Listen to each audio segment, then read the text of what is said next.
আসসালামু আলাইকুম, সবাইকে স্বাগতম পারভেজ অফিসিয়াল ইউটিউব চ্যানেলে।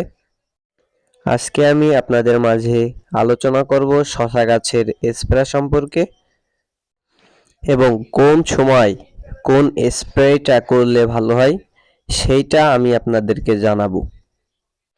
এই সময় অর্থাৎ এই মাঘ মাসের মাঝামাঝি শসা গাছে কিছু ভাইরাস দেখা দেয়, ব্যাকটেরিয়া দেখা দেয়, যা আপনি আমি খালি চোখে দেখতে পারি না।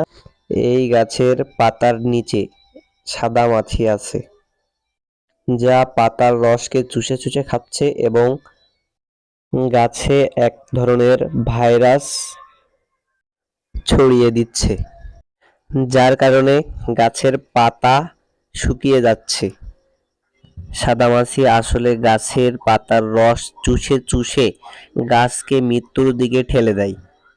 আমরা সাদামাছি থেকে গাছকে বাঁচানোর জন্য অনেকেই অনেক কীটনাশক ব্যবহার করে থাকি। আমি আপনাদের বলবো কিছু কীটনাশকের নাম, যা 99% সাদামাছি দমন করতে পারে এবং গাছ আগের মতন করে তুলতে পারে। গাছের বয়স যতদিনই হোক না কেন আপনারা এই কীটনাশকটি ব্যবহার করতে পারবেন।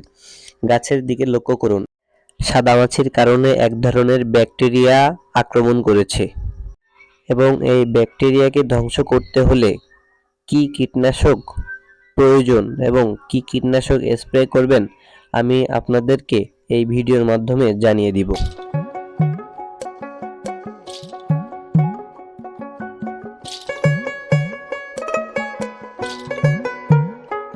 প্রথমেই বলি সাদামাছি কোন কীটনাশকের মাধ্যমে ধ্বংস করবেন।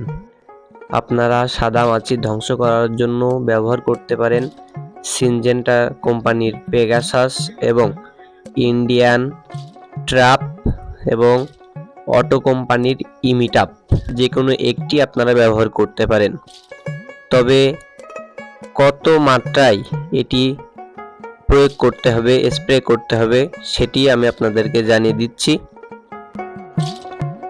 সিনজেন্টার পেগাসাস আপনারা 15 লিটার পানিতে 15 মিলি ব্যবহার করতে পারেন মাত্রা অনুযায়ী, এবং ইন্ডিয়ান কোম্পানির ট্র্যাপ, যা আপনারা 15 লিটার পানিতে 15 মিলি ব্যবহার করতে পারেন। দুইটাই কিন্তু একই, তবে সিনজেন্টার পেগাসাসটা একটু ভালো, যদিও দেশীয় কোম্পানি কিন্তু এটা ভালো। যদি মনে করেন আপনারা ইন্ডিয়ান কোম্পানির ট্র্যাপ ব্যবহার করবেন, তাও আপনারা পারেন, সমস্যা নাই।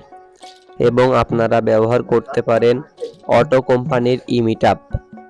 এটি 15 লিটার পানিতে 30 মিলি ব্যবহার করতে হয়। যদি গাছে সাদামাছির প্রভাব বেশি দেখা যায়, সেই ক্ষেত্রে আপনারা বেশি ব্যবহার করতে পারেন, এইটাই কোনো সমস্যা হবে না। তো আমি যেই 3টি তেলের নাম বললাম, এই 3টির ভিতর থেকে আপনারা যে কোনো একটি ব্যবহার করতে পারেন। একসঙ্গে একই দিনে আপনারা ব্যবহার করতে পারবেন না। এইবার আসেন শসা গাছের ভাইরাস কিভাবে ধ্বংস করবেন। সাধারণত ভাইরাস ধ্বংস করার জন্য প্রায় কৃষক ব্যবহার করে থাকেন ম্যানসার, যেটা 15 লিটার পানিতে 30 মিলি ব্যবহার করতে হয়।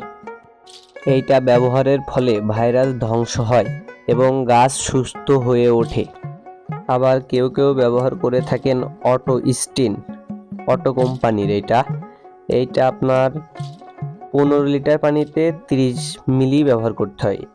দুইটাই একই। ম্যানসারের থেকে অটো কোম্পানির অটো স্টিনটা একটু কাজ করে বেশি। ভাইরাস ধ্বংস করতে এই কীটনাশকটি খুবই কম সময় নিয়ে থাকে। অথবা শসা গাছের ভাইরাস দূর করার জন্য আপনারা ব্যবহার করতে পারেন বায়ার কোম্পানির অ্যান্টাকল, যা 1 লিটার পানিতে 3 মিলিগ্রাম ব্যবহার করতে হয়। বায়ার কোম্পানির অ্যান্টাকল এবং অটো কোম্পানির অটো স্টিন, বেশিরভাগ সময় অটো স্টিন এবং অ্যান্টাকল এই দুইটাই স্প্রে করতে দেখা যায়। আপনারাও চাইলে এই দুইটার ভিতরে যে কোনো একটা অথবা এই তিনটার ভিতরে যে কোনো একটা স্প্রে করলে আপনি সুফল পাবেন। আশা করি ভিডিও থেকে আপনি অনেক উপকৃত হবেন। পরবর্তীতে আরও ভালো ভিডিও পেতে চ্যানেলটি সাবস্ক্রাইব করে রাখুন এবং শেয়ার করে আর এক কৃষক ভাইকে দেখার সুযোগ করে দিন। সফল হোক কৃষিকাজ, সফল হোক কৃষক। এই দিয়ে আজকের ভিডিও শেষ করছি। খোদা হাফেজ।